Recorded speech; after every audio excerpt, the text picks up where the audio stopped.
Aquino and Mrs. Mirror. Maganda po yung advocacy niyo, no? Again, about women.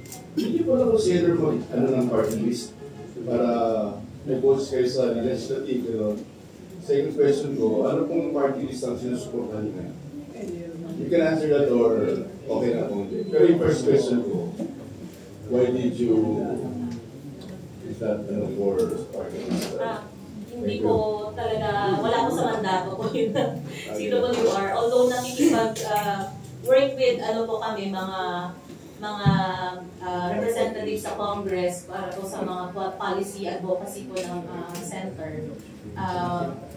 Yung sa Committee on Gender, Committee on Women and Gender Equality, consistent po namin silang nakakatrabaho at iba pa po mga women legislators. Ano pong ma-recommend yung Gabriela or think about women?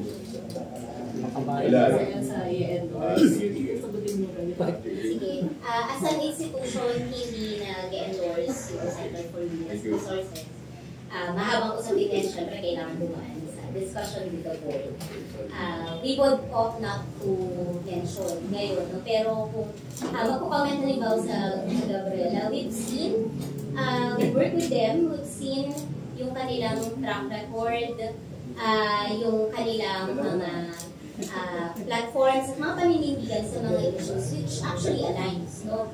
Doon sa binanggit natin kanina na mga women's session. So, yun po.